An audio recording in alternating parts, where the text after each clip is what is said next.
gouvernemental, le président de la République félicite le Premier ministre et l'ensemble du gouvernement pour les résultats économiques et sociaux notables obtenus en 2016. Ainsi, en vue de les amplifier durant l'exercice 2017, le chef de l'État demande au gouvernement d'accélérer le rythme de mise en œuvre des projets et du plan Sénégal émergent en accordant une priorité particulière à la consolidation de la décentralisation, à la modernisation de l'administration, à l'amélioration de l'environnement des affaires, au développement des PME-PMI programmes.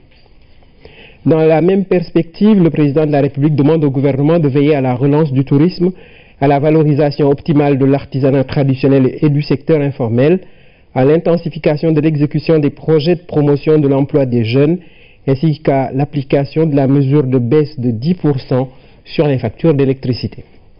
Rappelant par ailleurs au gouvernement la place fondamentale de la culture dans le plan Sénégal émergent, le président de la République félicite le ministre de la Culture et de la Communication, le maire de Kolda et l'ensemble des participants à la 9e édition du Festival national des arts et de la culture, FESNAC, et magnifie l'authenticité de l'art sénégalais, la créativité de nos artistes qui participent à l'épanouissement de nos populations ainsi qu'au rayonnement international du Sénégal. Aussi, le chef de l'État invite-t-il le gouvernement à poursuivre, en accord avec la communauté artistique nationale, la politique de décentralisation de l'action culturelle, en veillant au plan national à la répartition optimale des infrastructures culturelles, à la promotion des cultures urbaines, à la mise en place d'industries culturelles innovantes, piliers d'une économie de la culture créatrice d'emplois et valorisant les talents de nos artistes.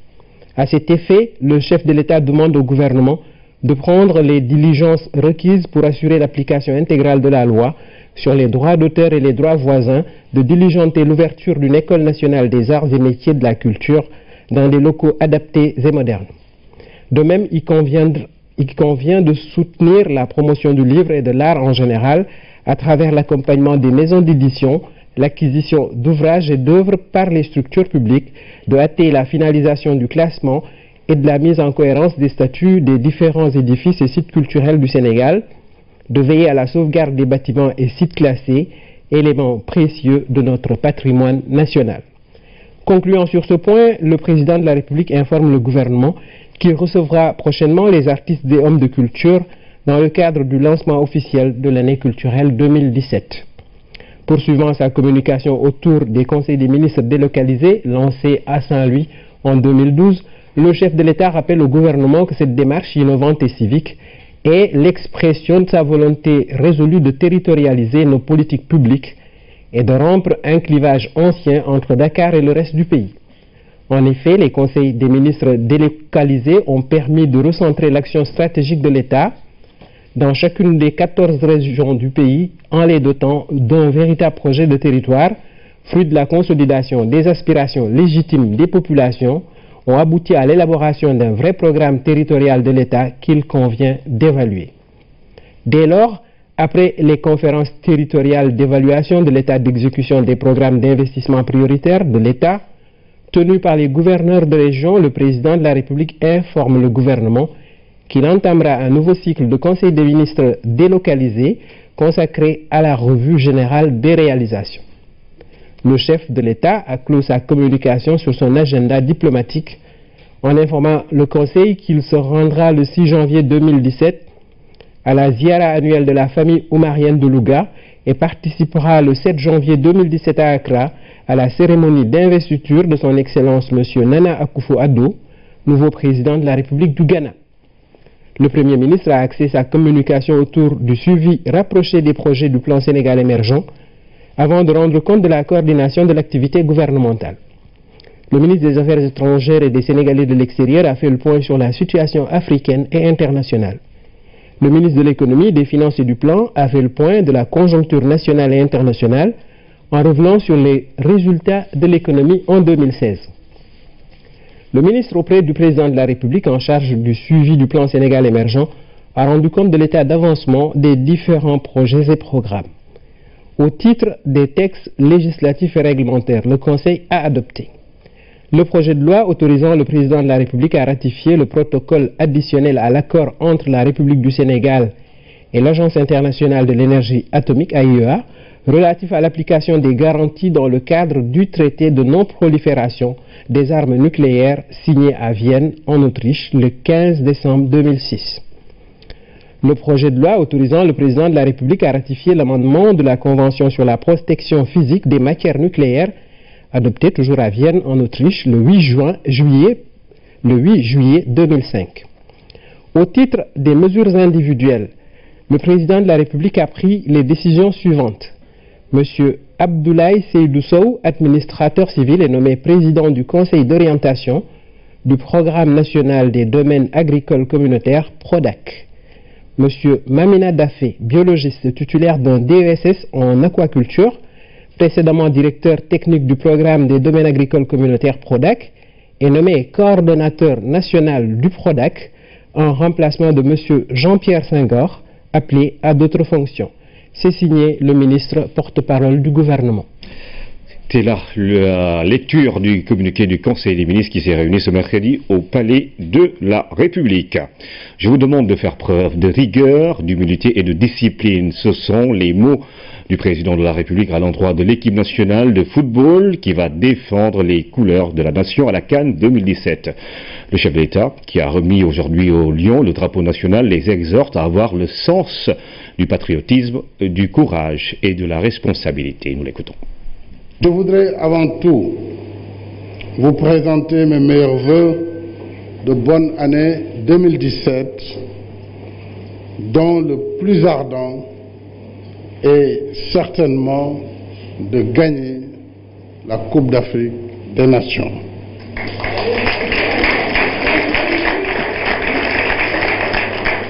À quelques jours de votre départ pour cette compétition, c'est avec enthousiasme et espoir que je vous remets en ce haut lieu de la République le drapeau national, symbole de notre souveraineté.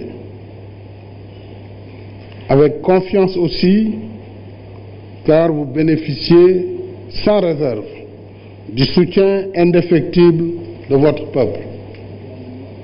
Vous bénéficiez également du soutien de tous vos compatriotes de la diaspora, en particulier ceux vivant en Afrique centrale.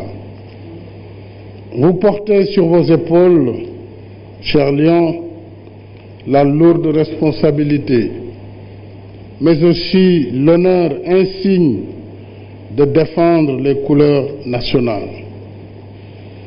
Vous partez fort de cet élan populaire, empreint de chaleur et de générosité.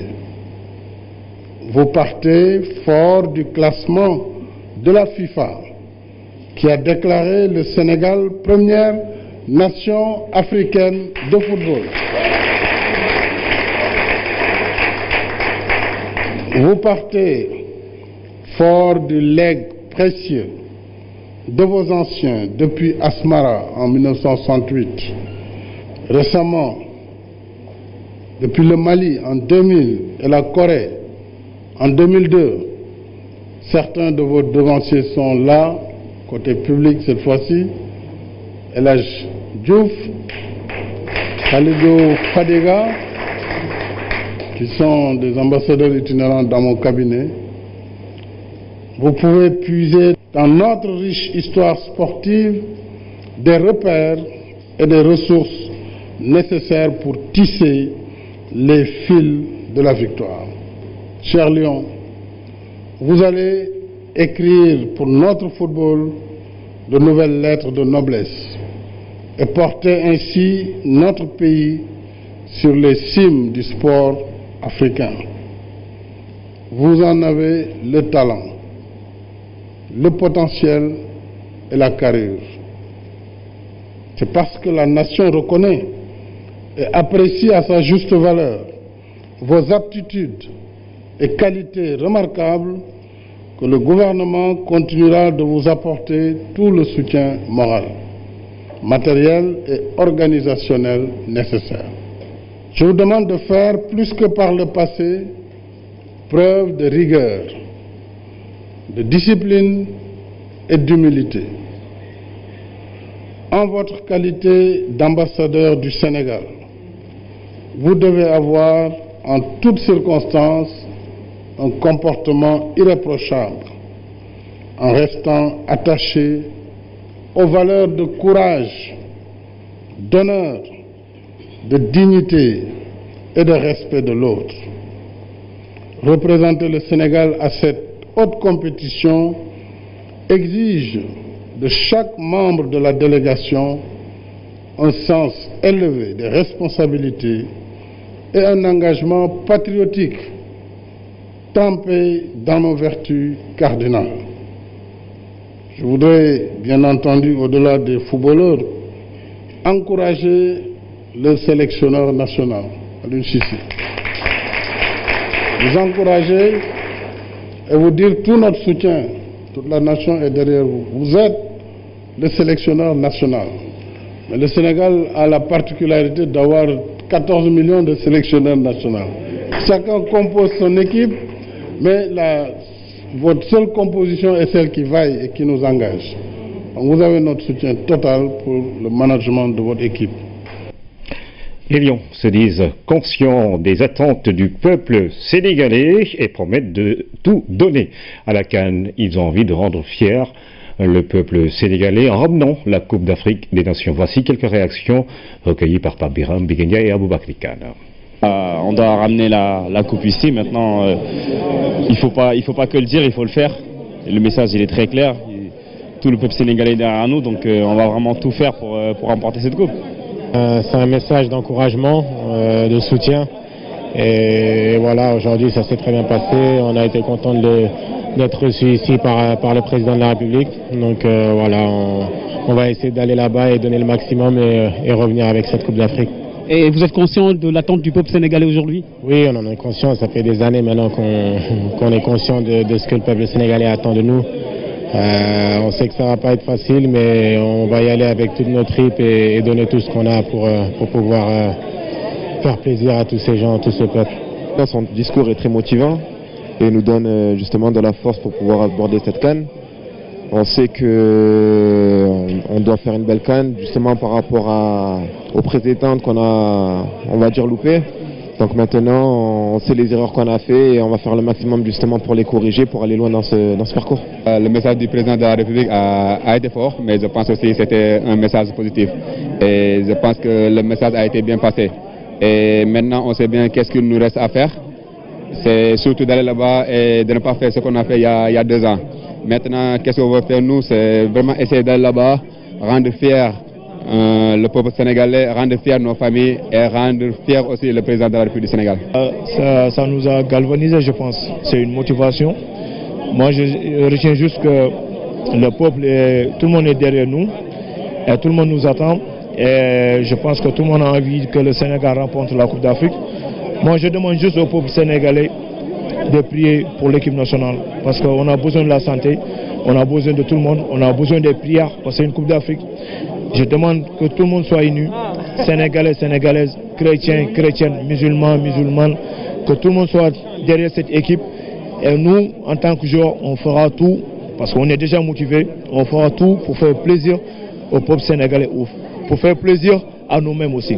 C'est vraiment un honneur pour nous de recevoir ce drapeau. Et aussi c'est un discours vraiment émotionnel. Vraiment, moi personnellement, je dirais que voilà, à ce moment-là, j'ai même le chair de poule. Maintenant, j'attends juste le jour 12 pour faire plaisir à tous les Sénégalais. Je pense que le peuple sénégalais est vraiment bon. J'ai même pas le mot à dire, mais bon, le plus important pour nous est qu'on est conscient de ce qui nous attend. Maintenant, on va essayer d'être présent aujourd'hui pour faire le meilleur de nous-mêmes. On donnera tout ce qu'on peut. Si l'impossible, on le fera. Je pense que d'entendre les propos de son excellence, tu vois, ça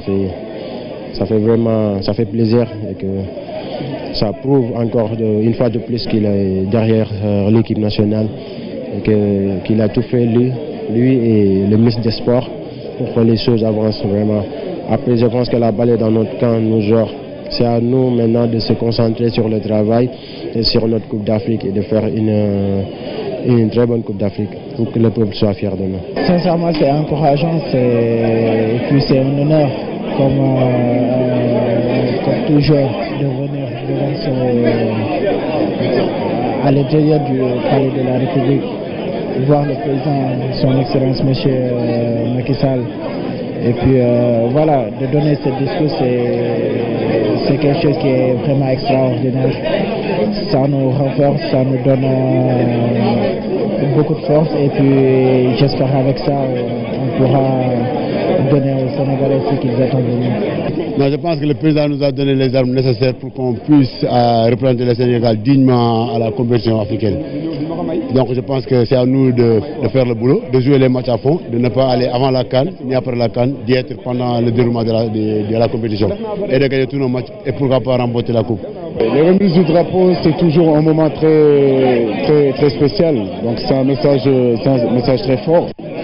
Je crois qu'avec un message aussi fort, j'ai plus besoin de motiver les joueurs. Je crois qu'il a su le faire comme un vrai manager, donc comme un chef d'État, comme un entraîneur, comme un capitaine. Et je pense que chaque joueur a besoin de ce message de son peuple, de son président. Donc je pense que ce message-là va galvaniser encore davantage l'équipe nationale. L'État a mis tous les moyens nécessaires pour mettre les Lions dans les meilleures conditions de performance à la CAN Gabon 2017. L'assurance est du président de la Fédération sénégalaise de football, maître Augustin Senghor, se dit confiant pour cette Coupe d'Afrique. Même son de cloche du côté de El Hadj Ousseynou Diouf et Khalidou Fadiga qui croient aux chances du Sénégal. Nous les écoutons. Je crois que le plus important dans le football aujourd'hui, le président m'a rassuré, c'est l'organisation. L'organisation, c'est tout est en place aujourd'hui, que les joueurs pensent seulement à jouer au football, ne pas penser à tout ce qui s'est passé avant. Et je crois que l'organisation, comme le président l'a dit, tout est au rendez-vous. Maintenant, c'est aux joueurs de prendre leurs responsabilités et d'essayer de faire plaisir aux Sénégalais. Vous dites quoi aux joueurs qui vont à la CAN, vous qui avez vécu ces grands moments? De prendre leurs responsabilités, d'essayer d'être le meilleur. Et c'est une question de mentalité, c'est une question de mentalité. Et je crois qu'aujourd'hui, s'ils jouent en équipe, s'ils sont solides, ils jouent en équipe, je crois qu'avec les individualités qui sont sur le terrain, ils pourront faire quelque chose de très grand. Et selon vous, quelle sera la clé justement du succès de cette équipe sénégalaise? De ne pas avoir peur des autres équipes, de jouer leur football et chacun essaye de donner le meilleur de lui-même en pensant à chaque Sénégalais. Et je crois que c'est la clé. Il n'y a pas de secret dans le football. Il y a le talent, il y a l'envie et surtout prendre beaucoup de plaisir et d'en donner. Au premier tour, on a l'Algérie, la Tunisie, le Zimbabwe. Les chances du Sénégal pour sortir de ce groupe? Bien sûr, moi je crois que je suis plus aujourd'hui tranquille que il y a quelques années. Parce qu'aujourd'hui, comme j'ai dit, c'est mieux vaut de jouer les ténors maintenant et après on verra. Mais je crois qu'aujourd'hui, ces joueurs-là, ils sont capables de rivaliser contre n'importe quelle grande nation de football. Si ça c'est pas suffisant, j'y comprends plus rien. Le fait de déjà qualifier pour une Coupe d'Afrique, cela doit déjà être une source de motivation. Quand vous avez 14 millions de personnes qui vous supportent au Sénégal et tous les Sénégalais qui sont hors du Sénégal, je pense qu'il n'y a pas plus belle motivation. La fierté, c'est toujours de porter le maillot. Je pense que ça en dit déjà long. Les joueurs qui sont là savent qu'ils sont des élus, qui doivent représenter le Sénégal dignement. C'est tout le mal qu'on leur souhaite parce qu'ils ont largement les capacités. On leur souhaite vraiment le meilleur et on est persuadé que le Sénégal fera bonne figure dans cette CAN. C'est un message extrêmement motivant dont les joueurs avaient besoin de la part du chef de l'État. Parce que je pense qu'aujourd'hui, nos joueurs ont conscience, avec le discours du chef de l'État, qui a été un discours très relevé en termes d'engagement, de motivation de ces troupes. C'est comme ça que nous le percevons. De sorte qu'aujourd'hui, nous sommes encore davantage motivés qu'avant pour aller à cette Coupe d'Afrique et faire d'excellents résultats. Aujourd'hui, comme il a eu à le dire, il a insisté sur les progrès que nous avons réalisés. Il faut que nous tous, membres de cette délégation, les joueurs, le staff, les dirigeants, nous puissions matérialiser le fait que, et confirmer le fait que cette position que le Sénégal occupe actuellement, c'est-à-dire en étant premier africain, n'est pas une place usurpée. C'est le fruit d'un travail de longue haleine et c'est aussi la réalité sportive du football africain du moment. Et surtout, c'est le prix des investissements qui ont été faits, notamment au niveau de l'État, pour que notre équipe puisse progresser. Parce qu'on sait que nos résultats, c'est le mérite des joueurs, c'est l'investissement de certains dirigeants du football, mais aussi des sportifs en général. Mais c'est surtout l'appui qui ne nous a jamais fait défaut, des autorités gouvernementales et du chef de l'État lui-même qui nous ont permis d'atteindre cela. Et notre espoir, c'est de pouvoir quand même aujourd'hui réaliser le rêve de tous les Sénégalais, qui aujourd'hui est de combler une disette de 60 ans en rapportant quelque chose d'exceptionnel, c'est-à-dire un trophée. Mais pour ça, bien entendu, il faut prendre les matchs étape par étape.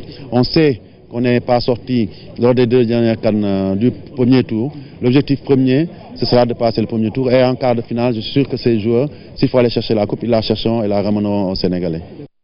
Après ce journal, vous pourrez suivre une page spéciale consacrée à la cérémonie de remise du drapeau national au Lion du Sénégal. Installation du Comité national pour l'organisation des élections syndicales prévues cette année. Ces joutes qui permettent de mesurer la représentativité des centrales concernées devraient se tenir dans un nouvel état d'esprit. Ibrahim Monoy. À quand l'organisation des prochaines élections de représentativité? Une question qui date de 2011, année de la dernière organisation des élections syndicales. Une interrogation qui a trouvé réponse. Cette réunion qui a regroupé les différentes centrales syndicales et les acteurs concernés en constitue une parfaite illustration. Nous avons pu quand même nous accorder sur les dispositions à prendre par rapport à ces élections-là. Nous avons validé donc la fiche des électeurs et par rapport donc aussi au calendrier qui a été proposé, nous l'avons adopté, ce qui nous permettra vers le 9 janvier d'avoir donc un séminaire avec les préfets, n'est-ce pas? Et c'est à partir de cette date que sera lancé, n'est-ce pas? Sera lancé l'arrêté du ministre fixant la période des inscriptions sur les listes et certainement donc la date des élections sera fixée. Nous avons constaté que c'est un processus inclusif et consensuel. Depuis le début du processus, je pense que déjà toutes les centrales syndicales sont représentées, les travailleurs, le gouvernement et le patronat. Et je pense que sur l'essentiel des actes que nous avons posés, ça a été des actes consensuels. Donc, alors que ce soit l'arrêté, nous l'avons élaboré ensemble, nous l'avons stabilisé ensemble. Et je pense que pratiquement c'est une bonne chose. Avant d'aboutir à cela, il a fallu beaucoup de temps. Depuis bientôt 4 mois, nous avons avec les centrales syndicales de travailleurs échangé, élaboré des avant-projets d'arrêté, organisé les échanges et les discussions autour de ces avant-projets qui ont été amendés, soumis les avant-projets au Conseil consultatif du travail et de la sécurité sociale. Et c'est ce consensus qui est sorti, qui a fait l'objet d'un arrêté qui a créé les conditions de l'ouverture de ces élections. Ces élections sont aussi, selon le ministre, un moyen de permettre aux centrales syndicales de participer à la réussite du plan Sénégal émergent. Quand nous avons arrêté un dispositif important pour que les élections de représentativité se passent dans la transparence. C'est la décision de M. le Président de la République qu'on ait des partenaires forts, parce qu'il a décidé de les accompagner, de les subventionner. Et il faut aussi qu'on ait des partenaires forts qui puissent à chacune des étapes du processus de mise en œuvre du plan Sénégal émergent pouvoir apporter une contribution de taille qui est la contribution des travailleurs ou bien la contribution des employeurs. Au total, 14 centrales syndicales ont déposé leur liste. Précision, seuls les travailleurs inscrits à l'IPRES et à la Caisse de sécurité nationale pourront participer au vote. Hausse du dollar, spéculation, les prix flambent au niveau des marchés au Sénégal pour certaines denrées, le riz, l'huile ou le sucre. Des perturbations que commerçants et consommateurs ont du mal à expliquer. Notre reporter Abassao est allé sur le terrain pour comprendre cette situation que beaucoup de Sénégalais n'avaient pas prévue. Le marché connaît certaines perturbations à l'échelle nationale. Elles sont dues à des facteurs exogènes. Cette augmentation de prix au niveau du marché mondial est couplée au comportement du dollar, qui vraiment ne nous aide pas ces temps-ci. Le dollar est à un niveau relativement haut et certains même prévoient une parité euro-dollar. Le dollar, un moyen d'échange sur le marché indexé. D'autres facteurs liés à l'offre sont aussi pointés du doigt, sans oublier les spéculations. Et quand il y a augmentation du prix d'un produit, en tout cas, il y a certains acteurs qui sont un peu frileux. C'est vrai que quand le marché est agité, en général, les prix aussi, en tout cas, les prix aussi bougent un tout petit peu. Mais avant de régler la question du prix, il faudrait que l'offre vraiment soit stable. Ces perturbations sont notées dans les produits tels que... C'est notamment l'huile, pour la variété huile de palme en format de 20 litres. Sur le riz, ce n'est pas forcément une question d'offre, mais c'est une catégorie de riz, une variété, le riz brisé d'origine indienne, qui aussi occupait pratiquement une bonne partie du marché, qui aujourd'hui, en tout cas, fait un tout petit peu défaut. Gros sucre, 4200 importé. Local, 3750. Waaw. Sucre saako bi fu mu toll. 27750 lañ koy jaayee. manqué na trop nag actuellement ci dëkk bi. Le moment est venu de réguler le marché et la direction du commerce intérieur dispose-t-elle de moyens pour faire respecter les prix homologués? Nous n'avons pas trop de difficultés pour veiller à ce que les prix soient respectés. Mais le prix n'a de sens que quand le produit existe. C'est-à-dire que si le produit fait l'objet de distorsion en termes d'offres, c'est en tout cas tout le marché, tout l'équilibre en termes de prix qui est perturbé. Et à quand la stabilité des prix? Je donne ma langue au chat, mais nous avons espérance que d'ici peu de temps, nous allons retrouver l'équilibre. En tout cas, ce que nous souhaitons. Donner sa langue au chat suppose aux consommateurs de prendre leur mal en patience en attendant la fourniture correcte du marché en riz, huile et en sucre. Tout de même, la veille continue à la direction du commerce intérieur sur tous ces produits de grande consommation pour les Sénégalais. L'arrivée du TER et du BRT augure d'un avenir radieux pour le secteur industriel au Sénégal.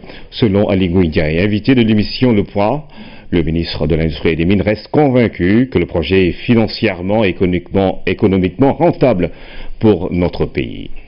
Aujourd'hui, les gens pourront au Sénégal, avec l'ambition affichée par le président de la République, quitter Dakar par train d'abord et terminer, aller chez soi par bus avec un seul ticket. C'est un gain de temps et c'est un gain de temps extrêmement important. Aujourd'hui, vous avez un train qui va passer dans 14 gares. Les 14 gares, c'est là où habitent les populations qui viennent tous les jours à Dakar. Vous avez le BRT qui fait dans un premier temps 18 km pour parcourir 14 communes. C'est extrêmement important.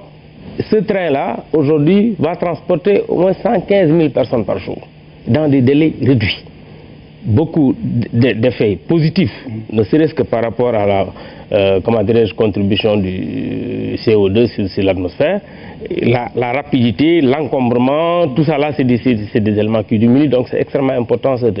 En plus de cela, le TER, c'est un projet qui est économiquement rentable, parce que déjà si vous regardez ce que ça va nous coûter en remboursement, parce que c'est aujourd'hui des crédits de long terme, en taux de 3%, c'est autour de 26 milliards de remboursement, ne serait-ce que si ça vaut la peine pour économiser 100 milliards, si vous payez 26 milliards par an, donc le gain économique est prouvé.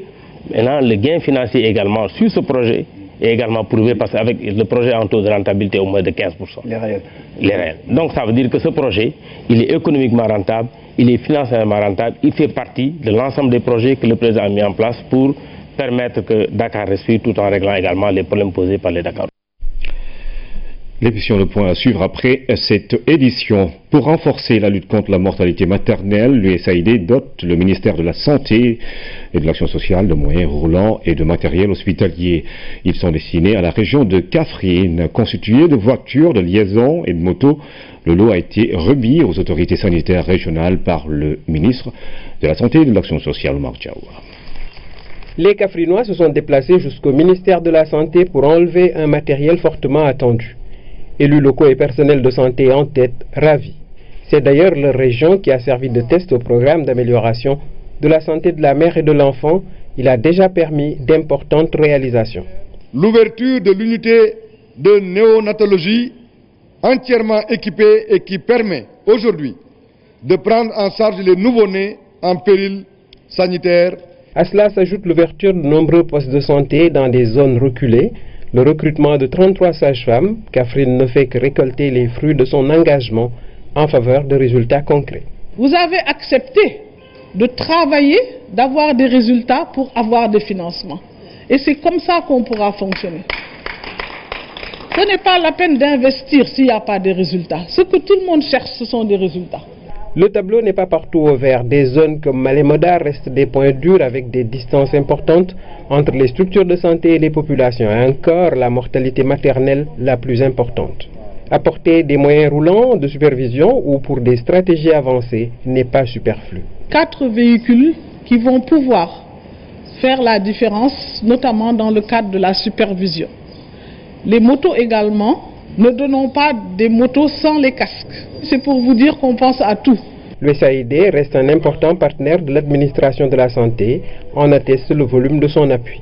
Depuis 2011, l'USAID a fourni environ 6 milliards de francs CFA au secteur de la santé grâce à un mécanisme de financement direct appelé gouvernement à gouvernement. Ce matériel et les équipements similaires sont le fruit d'un partenariat en cours entre l'USAID et le gouvernement du Sénégal. Au cours de la cérémonie, le ministre a rappelé que 4 à 5 femmes perdaient chaque jour la vie des suites d'une grossesse ou d'un accouchement. Dès lors, la conclusion qui s'impose est d'aller encore plus vite dans les efforts de protection maternelle et infantile pour laisser la mortalité dans le rétroviseur. Il fait froid et la rubrique santé s'intéresse à l'arthrose. Il s'agit d'une affection douloureuse qui nécessite un suivi régulier. Et quand le thermomètre tombe, les rechutes ne sont jamais très loin. Quelles sont les précautions à prendre? Oumou Baldé a tenté d'en savoir un peu plus dans la rubrique santé de cette Parmi édition. les douleurs les plus invalidantes, il y a celles liées à l'arthrose. Elle se caractérise par des moments de pic et d'accalmie. Certaines croyances populaires incriminent le froid comme étant une période propice à la survenue de crises d'arthrose. Qu'en est-il réellement?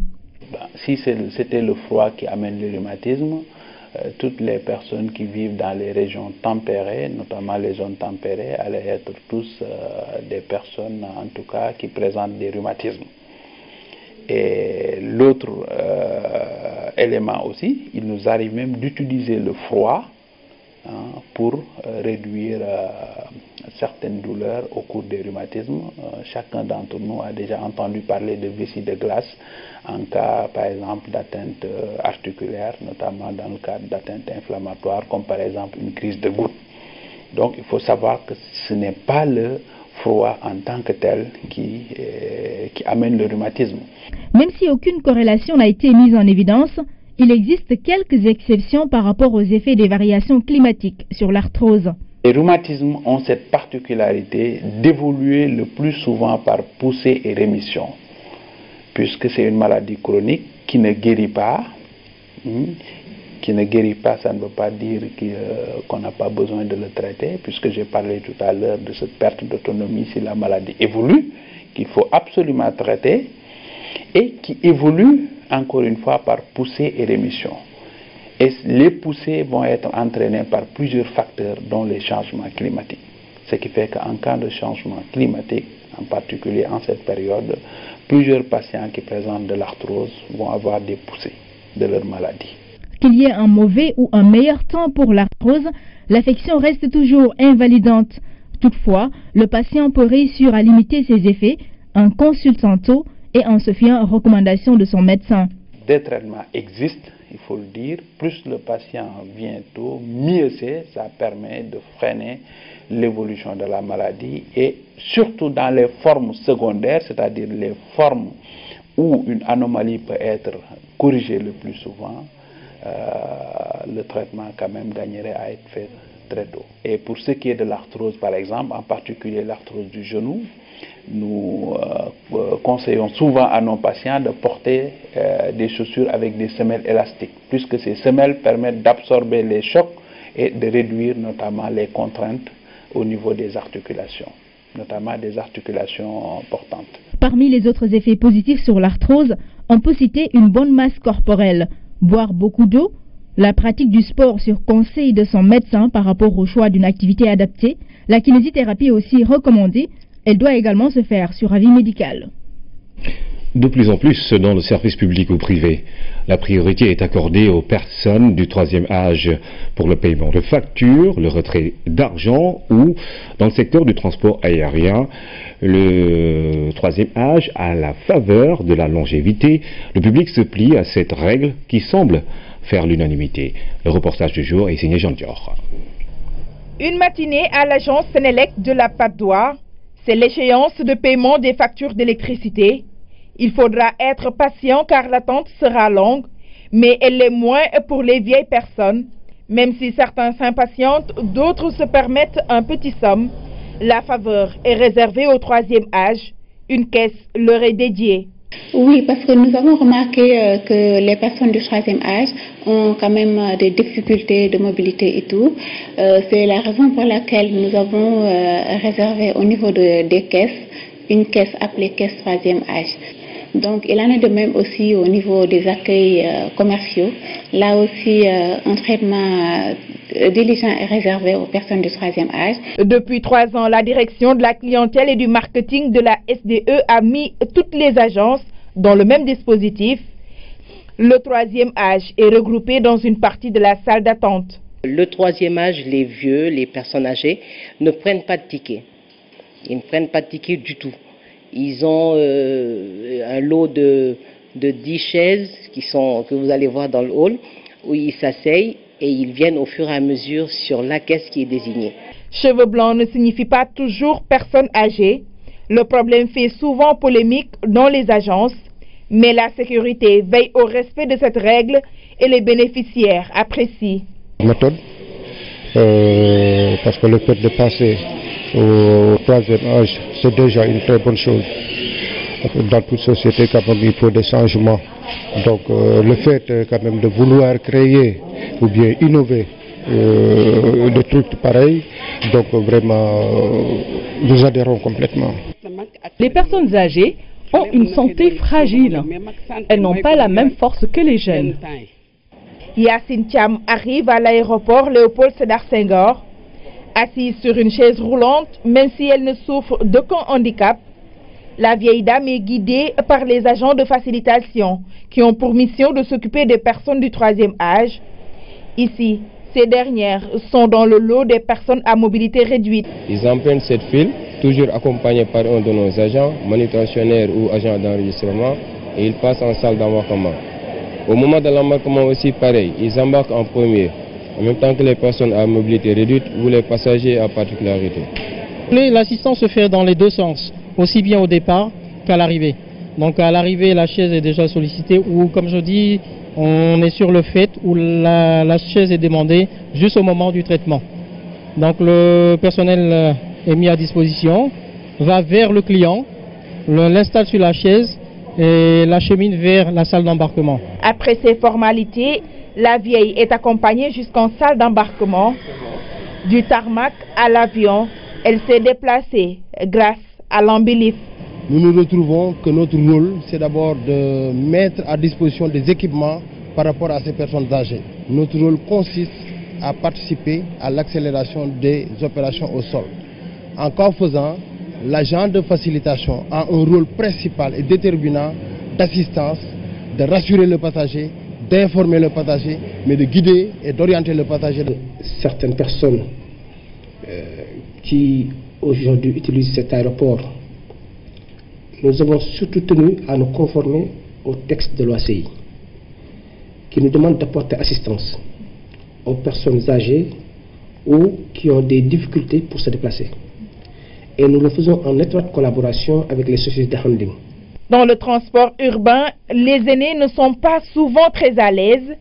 À l'exception de quelques jeunes qui cèdent la place, certains vivent difficilement le trajet. Des sièges spécifiques régleraient le problème. Les premières places assises sont réservées aux personnes âgées, aux personnes à mobilité réduite, etc. Mais nous n'avons pas identifié des chaises qui sont spécifiquement acquises. Donc nous faisons un effort de sensibilisation dans la communication. Nous disons aux gens que nous les accompagnons pour leur faire comprendre à certains qui ne veulent pas parfois céder la place. Cette couche sensible reçoit de plus en plus un traitement de faveur dans les services et autres lieux exigeant une attente. L'on se demande même pourquoi autant de dispositions pour permettre ces vieilles personnes d'être dans de bonnes conditions si l'on se réfère aux valeurs sénégalaises. Mais autant prendre des mesures vu le comportement de la jeune génération qui est éloignée du droit d'aînesse.